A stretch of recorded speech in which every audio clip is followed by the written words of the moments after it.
Kembali lagi. Oke, kita langsung aja ya.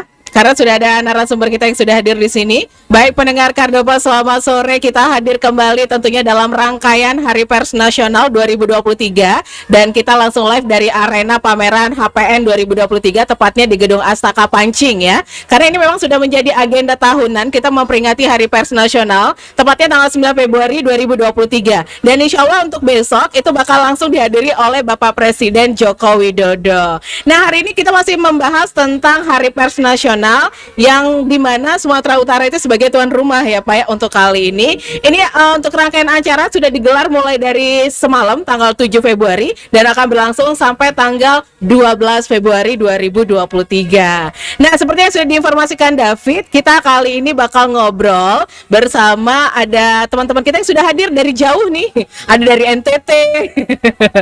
Siapa aja yang sudah hadir, langsung aja kita kenalan dulu. Ini ada Pak Agus Sunarto, Direktur VOA Jakarta untuk seksi Indonesia ya Pak ya. Selamat sore Pak Agus. Selamat sore. Ya. Baru nyampe Medan atau gimana? Ya, kemarin. Oh, kemarin udah nyampe.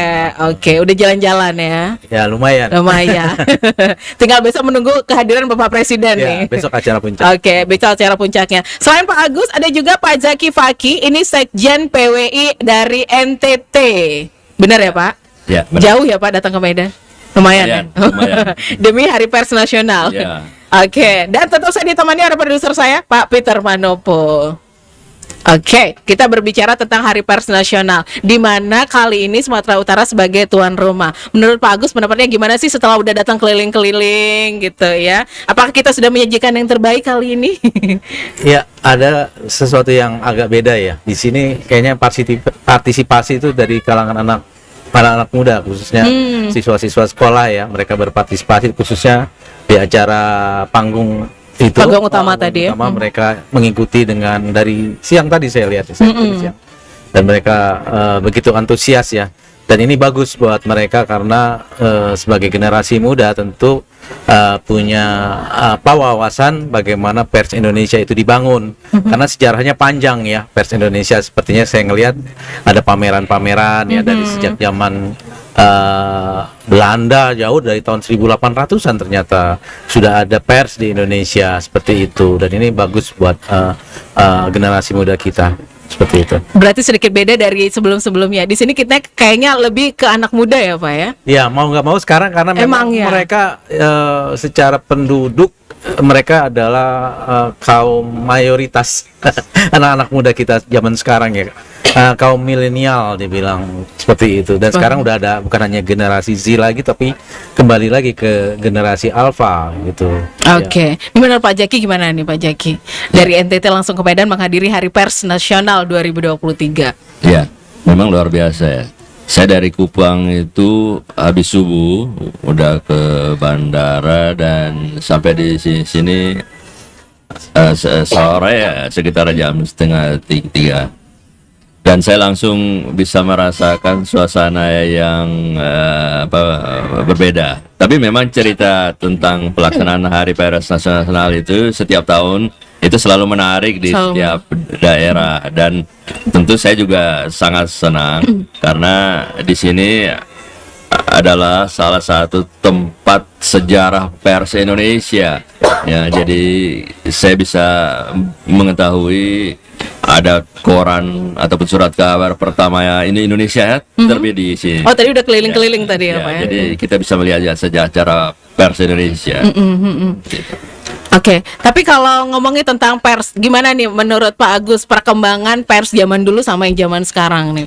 Pasti ada perbedaan yang sangat signifikan nih. Ya, perkembangannya sih yang paling kelihatan itu dari sisi platformnya ya, artinya dari mana pers itu ditampilkan. Sekarang zamannya digital, ya semua berita itu otomatis ada di mayoritas itu ada di platform digital ya, seperti kita tahu di website itu kan berita-berita yang yang konvensional maupun berita-berita yang kekinian dalam artian di media sosial seperti itu. Jadi ini merupakan suatu keniscayaan buat kita, nggak bisa lagi kita hanya diam gitu. Kita harus mengikuti perkembangan teknologi tentunya Teknologi, ya. Baik itu dari sisi tampilannya, dari sisi penyampaiannya, seperti itu. Sekarang kita harus melihat siapa sih audiens kita yang paling banyak, yang tadi saya sebutkan bahwa audiens kita anak muda. Bagaimana mereka menarik untuk concern tentang kondisi sosial, karena fungsi pers itu kan salah satunya menjadi fungsi pengawasan sosial ya, fungsi sosial buat masyarakat, seperti itu. Jadi melalui pers juga kita bisa memberikan fungsi pendidikan buat para audiensnya atau para pembaca kalau dia dalam bentuk teks, seperti itu. Oke. Ya, bagus. Voice of America kan juga bagian dari sebuah katakanlah media penyiaran yang banyak memantau kondisi di Indonesia. Nah, berkaitan dengan Hari Pers Nasional ini, apa yang bisa dipantau oleh Voice of America? Ya, Voice of America memang khususnya bahasa Indonesia itu usianya sudah 80 tahun. Jadi lebih tua dari negara kita berdiri tahun 1942. Jadi pada saat Perang Dunia Kedua ya, seperti itu. Dan perjalanannya memang mengikuti kondisi dan situasi pada saat di zamannya. Kalau kita lihat pada tahun 1942 gitu ya, perjalanannya sama seperti di Indonesia maupun di Amerika. Pada saat itu perang dunia ya, bagaimana sekutu gitu dah. Karena VOA ada juga untuk sebagai penyeimbang berita-berita yang ada di dunia yang didominasi dengan namanya propaganda oleh Nazi di Jerman, seperti itu. Dan kemudian beralih dari zaman ke zaman berubah menjadi perkembangan ketika Amerika juga mengalami namanya perang dingin ya, dengan Soviet pada waktu itu, dan fungsi dari media juga mengikuti kondisi seperti itu gitu. Dan sekarang dengan kondisi dunia yang semakin dinamis, tentunya dunia semakin terbuka, dunia semakin terkoneksi, dan semuanya bisa mengambil katakanlah informasi dari berbagai sumber, bukan hanya di Indonesia. Kalau dulu kan tersekat-sekat ya. Benar. Dengan globalisasi kita lewat website aja bisa ngambil berita Dari belahan dunia mana aja bisa kita dapat ya Pak ya. Jadi kita berlomba-lomba bagaimana kebebasan itu bisa ditampilkan di dalam media-media di Indonesia, dan VOA sangat concern dengan kebebasan pers seperti itu. Jadi kita melihat bahwa kesini bahwa saat ini Indonesia juga sudah mulai bagus dalam artian kebebasannya dibandingkan dekade-dekade sebelumnya, seperti itu. Ya. Kalau kita sedikit kepada radio siaran swasta nasional, kan banyak berperan dalam pembangunan Indonesia. Menurut Pak Agus, apa yang ditampilkan oleh radio siaran swasta nasional yang tentunya terkait, katakanlah Kardoba sekarang berperan dalam perkembangan pers di Sumatera Utara, dan radio-radio lain juga di daerah lain seperti NTT juga demikian. Apa yang bisa diambil dan ditarik dari keberadaan ataupun peran dari radio siaran swasta nasional? Jadi kalau kita melihat fungsi dari fungsi radio itu kan memberikan informasi ya, dan memberikan informasi itu secara cepat, katakanlah seperti itu. Dan bagaimana kiprahnya di dalam pembangunan nasional, tentunya pertama memberikan informasi yang cepat, yang benar dan bertanggung jawab, seperti itu kan. Mungkin kalau kita ngelihat pada saat ini banyak informasi ya dari media sosial yang katakanlah beritanya belum begitu akurat, seperti itu kan, hanya spekulasi dan lain sebagainya. Tetapi dengan media radio tentunya punya fungsi yang lebih, artinya tidak banyak, karena radio itu kan punya suatu lembaga yang bisa dipertanggungjawabkan ya. Jadi berita-berita yang bersumber dari radio itu sangat akurat dan bisa dipertanggungjawabkan, seperti itu. Dan kedua juga fungsi radio itu sebagai informasi dan mendidik masyarakat. Jadi bukan hanya pembangunan dari segi fisik, tetapi juga pembangunan dari sisi sumber daya manusianya. Bagaimana pendengar, bagaimana audiens kita dipintarkan dengan adanya keberadaan radio, dan itu menjadi fungsi yang sangat penting dari sebuah lembaga penyiaran, khususnya radio. Oke. Tapi Pak Jaki gimana? Melihat, mencermati perkembangan radio siaran, termasuk di NTT. Ya, memang sekarang ini untuk radio suatu masa yang mana harus berkembang mengikuti perkembangan teknologi informasi yang ada. Jadi tidak sekedar hanya radio secara konvensional aja. Bagaimana sekarang mulai juga memanfaatkan teknologi digital itu. Memang boleh dibilang di beberapa daerah termasuk di NTT masih agak terlambat dalam menghadapi ini. Tetapi tentu ini harus dilakukan. Seperti itu. Berarti perjuangan radio ke depan menurut Bapak gimana? Ya, semakin tertantang ya. Ini terus berjuang. Terus berjuang. Termasuk juga sebagai Sekjen PBI NTT. Bagaimana Benar. wartawan? Bagaimana perkembangan pers di sana ini Pak, di Ya, NTT? jadi memang pertumbuhan media di NTT cukup pesat ya, terutama media-media siber yang sangat banyak, dan tentu ini juga selalu kita ingatkan teman-teman untuk tetap menjaga kode etik jurnalistik, tetap untuk menjaga independensi medianya seperti itu, sehingga produk-produk jurnalistik yang dihasilkan mendapat tempat di hati masyarakat, dapat dipercaya. Istilahnya bebas boleh, tapi jangan terlalu bebas, jangan kebablasan gitu ya Pak. Ya, intinya tetap ikuti Kode etik etiknya. jurnalistik. Oke. Kode etik dan tetap dipercaya oleh masyarakat. Ya, dengan Jadi apa yang dengan menjaga diberitakan itu, oleh media itu menjadi bagian dari sesuatu yang harus diterima masyarakat. ya, Ya Oke. Pak Agus, tentu kita juga berhadapan dengan media-media yang berkembang saat ini, katakanlah media sosial. Tumbuh dan berkembang itu kan bagaikan jamur di musim hujan. Menurut Bapak gimana media sosial? Ya, perkembangan media sosial memang bukan hanya terjadi di Indonesia, di seluruh dunia seperti itu ya. Yang penting dalam menghadapi media sosial itu bagaimana kita menyikapinya gitu kan. Segala informasi yang ada di media sosial sebelum kita sharing, karena memudah sekali kita membagi informasi itu, kita harus juga menyaring, sharing, saring sebelum sharing seperti itu. Dan kita harus dewasa, katakanlah gitu.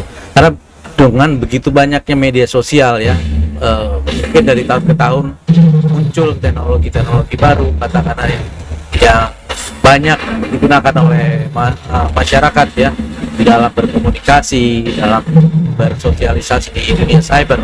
Itu sangat diperlukan yang namanya literasi digital. Jadi kita harus menghadapi seperti itu, karena kita nggak bisa, tidak mau kita harus tahu mana yang baik dan mana yang tidak baik gitu, seperti itu. Jadi bukan hanya bagaimana menggunakan aplikasinya itu, tapi juga bagaimana kita tahu mengelola konten-kontennya, karena semakin ke depan segala aturan, segala rambu-rambu itu gampang sekali tanpa kita sadari. Benar Pak. Kita terkena jaring namanya undang-undang ITE seperti itu. Jadi saring dulu sebelum di-sharing Ya. gitu ya. Tapi kita ngomongin balik ke dunia radio nih Pak. Jadi selayaknya kan radio ini sebagai penyampai media, sebagai media menyampaikan informasi, termasuk berita-berita juga ya. Jadi selayaknya satu radio itu punya tim untuk langsung terjun ke lapangan meliput berita gitu ya Pak. Supaya kita juga kan harus akurat Bapak bilang tadi. Biar memperkuat akuratnya tadi kita harus punya tim sebenarnya Pak. Betul, ya betul. Di dalam sebuah lembaga pers ya Pak Jeki mungkin bisa lebih mengerti seperti itu. Kita harus ada sebuah struktur ya di dalam ruang editorial gitu kan. Ketika kita tampil di lapangan, sebuah berita itu kita kumpul dan untuk disiarkan itu melalui sebuah proses ya, Benar. proses editorial. Bagaimana proses itu bisa dipertanggungjawabkan kepada audiens kita gitu, seperti itu. Jadi memang perlu dibangun sebuah tim di dalam sebuah radio untuk membuat tim pemberitaan khususnya. Jadi bukan hanya kita turun di lapangan langsung on air katakanlah seperti itu. Kita supaya lebih dapat menciptakan berita yang kredibel katakanlah seperti itu. Dan tadi seperti Pak Jaki juga bilang, kita bisa melihat independensi dari berita-berita yang kita siarkan seperti itu. Jadi ada katakanlah kita selalu mengawasi katakan tim itu bagaimana dia independensi dan mengikuti kode etik yang sudah diterapkan ya, ditetapkan seperti itu. Dan dengan adanya penerapan kode etik itu otomatis juga berita-berita itu bisa dipertanggungjawabkan gitu ya Pak Jeki. ya, Iya benar. Iya. Ada alurnya, ngikutin Ada alur alur. gitu ya Pak. ya. Kan pada zaman sekitar tahun 72, kehadiran radio itu kan sebagai media hiburan. Ya. Tetapi berkembang masuk ke sektor pemberitaan. Iya. Ya. Media. Menurut Pak Agus, bagaimana radio memberitakan sesuatu itu agar punya dampak kepada masyarakat? Ya. Atau mungkin Pak Agus bisa kasih tips nih kan dari tim VOA Iya. Indonesia kan. Sebenarnya ada 4 tahap yang harus kita lalui dalam sebuah proses pemberitaan atau informasi yang akan kita sampaikan. Pertama, kontennya ya.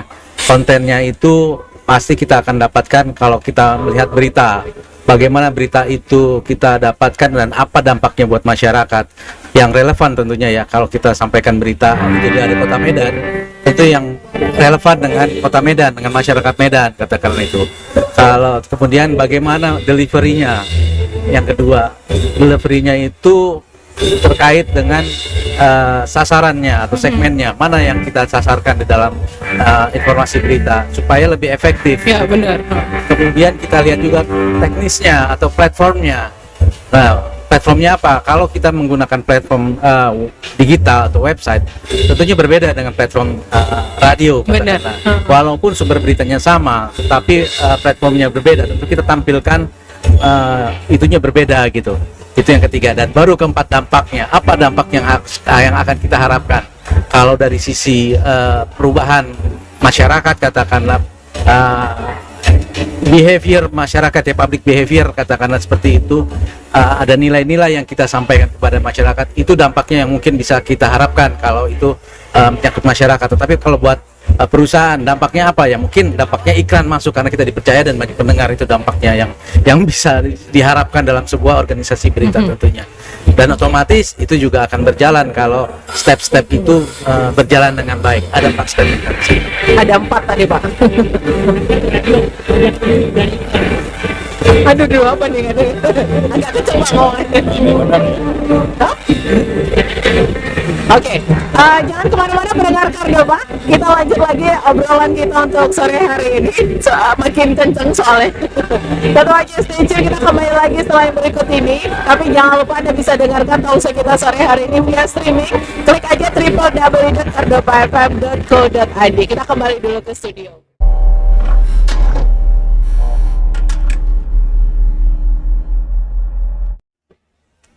Baik pendengar Kardoba, kita lanjut lagi untuk talkshow kita sore hari ini. Tentunya masih live dari arena pameran Hari Pers Nasional 2023 di Gedung Astaka Pancing. Masih bersama Pak Agus Sunarto, Direktur VOA Jakarta dari Seksi Indonesia. Kemudian ada Pak Jaki Faki, Sekjen PWI NTT. Mungkin kita ke Pak Jaki dulu sebagai Ketua PWI nih. Gimana nih Pak Peter? Sekretaris. Sekjen. Sorry Pak. Momentum Hari Pers Nasional ini bisa kita gunakan bagaimana pers ke depan, karena tentunya masyarakat semakin kritis melihat berita-berita yang tampil baik di media penyiaran radio, televisi maupun surat kabar dan media online. Menurut Pak Jaki, apa harapan ke depan? Jadi kan Hari Pers Nasional ini seperti ulang tahun buat semua komponen pers ya. Insan pers ya. Ulang tahun itu biasanya kan kita introspeksi diri. Seperti itu, apa yang sudah kita lakukan selama ini dan apa yang akan kita lakukan. Dan disinilah momentum kita terus menjaga semangat untuk memberikan yang terbaik di dunia pers ini, semangat untuk memberikan hasil-hasil karya-karya jurnalistik yang terbaik yang terus bisa dinikmati oleh masyarakat dan terus bisa menjadi sesuatu informasi yang akan berdampak, bermanfaat buat masyarakat. Itu. Selama beberapa hari di Medan, Sumatera Utara, apa kesan Bapak? Teman-teman itu ini kan banyak ya, sudah teman-teman banyak yang datang dan memang semangat itu terus dijaga. Dengan berkumpul ini kan semakin banyak informasi, cerita, sehingga menumbuhkan semangat untuk terus bagaimana menghadapi era yang sangat berkembang pesat dengan teknologi digital ini dan bagaimana pers untuk terus menjaga itu. Sudah jalan-jalan ke tempat-tempat kulinernya Medan? Tadi makan durian, makan makan soto apa itu? Oh, ya. Oke. Udah makan soto. Banyak kuliner enak Pak kalau udah nyampe Medan. Tempat yang akan kita kunjungi ya. Oke. Karena masih ada hari esok ya. Malam ini rencananya durian nih Pak Jaki. Ya. Durian party ini ya. Nah ini kan di Hari Pers Nasional ini ada mungkin harapan dari Pak Jaki dulu, Sekjen PWI NTT. Apa harapan untuk insan pers kita ke depannya gitu? Ya seperti tadi bahwa kita harus terus menjaga semangat supaya pers Indonesia itu terus berkembang. Gitu. Oke, sudah ketemu dengan para teman-teman dari PWI di Medan, Sumatera Utara? Sudah. Oke, sudah saling bertukar Ada, Pak informasi. Sahriel, gitu. Dan juga dengan Ibu Teorida. dari Kardopa ini. Oke. Sudah lama kita nggak ketemu. Oh gitu. 3 tahun. 3 tahun ya. Gitu. 3 tahun. Tadi Oke. juga sempat ketemu dengan Mbak Jupti. Oke. Oke. Senang sekali kita bisa siaran di Kardopa. Ini radio legend di Legend. Medan. Ya, nggak main ini. Oke, Pak Agus, ada mungkin harapan untuk teman-teman pers kita di Hari Pers Nasional ini, di mana Sumut sebagai tuan rumah, mungkin untuk pers kita yang ada di Sumut atau secara tingkat nasional lah. Ya, pers itu tetap terus berkembang ya. Seperti dalam sebuah perjalanan sejarahnya, pers itu kan dulu utamanya dalam bentuk cetak, kemudian muncul teknologi TV, radio pertama kali, kemudian TV, dan pers itu selalu mengikuti perkembangan. Jadi apapun itu kita harus tetap optimis, katakanlah seperti itu. Kita selalu menjalani itu karena semua ini adalah keniscayaan yang kita harus bisa beradaptasi, katakan seperti itu. Ada hal-hal yang perlu kita tingkatkan, terutama sumber daya manusianya, karena kita sekarang ini bukan hanya bersaing di dalam lingkup lokal, tetapi juga lingkup global seperti itu. Dan yang paling penting adalah memang insan pers itu terus maju seperti Pak Zaki sampaikan. Kita persiapkan sumber daya manusianya yang bisa mengikuti perkembangan pengetahuan, skill, dan keahlian yang mumpuni di dalam bidang pemberitaan ini. Saya kira itu. Oke, ini Pak Agus jangan-jangan sekalian kerja sekalian liputan nih untuk VOA Indonesia. Sebenarnya nggak liputan sih, nggak, cuma ya sama banyak teman-teman yang menghubungi. Besok udah di istilahnya dipesan gitu untuk melakukan liputan, reportase seperti itu. Ya, Oke, kita sama baiklah. teman-teman selalu terbuka seperti itu. Oke, ada pesan buat Radio Kardopa nih Pak? Kardopa itu ya tadi dibilang nih radio legend tentunya punya tanggung jawab ya yang untuk mempertahankan eksistensi dan kemajuannya ke depan. Jadi tetap semangat, tetap bergerak dan tetap berusaha seperti itu. Oke, seperti kita sering bekerja sama dengan VOA juga. Oke deh. Terima kasih Pak Agus, Pak Zaki waktunya sudah mampir di booth kita yang tak seberapa ini. Wah, keren ini, bisa on air. Bisa on air langsung ya Pak. Karena sekarang apapun itu kita bisa on air di mana-mana ya Pak, Iya ya, karena benar teknologi. Pak. Karena kemajuan teknologi. Iya betul, nggak bayangkan zaman dulu. Dan juga kita siarannya dengan penyiar Ya, legend legend juga. di Kardopa. Pak Peter, saya belum legend. Jadi Banggaan nih Pak. Benar Pak, saya harus banyak belajar dari Pak Peter tentunya. Terima kasih sekali lagi Pak Terima Agus, Pak kasih, Zaki. sama-sama senang kami ada di sini. Terima kasih. Sukses. Ya. Sukses juga. Semoga mengikuti kegiatan Hari Pers Nasional ini bisa menyenangkan lah selama di Medan ya Pak ya. Ya. Kita harus pamit Pak Peter. Terima kasih untuk kebersamaan Anda pendengar Kardopa. Jangan lupa tetap aja stay tune di 99,4 FM atau juga live streaming kita di www.kardopafm.co.id. Kita kembali ke studio tentunya. Saya Desi pamit, selamat sore dan sampai jumpa. Mantap.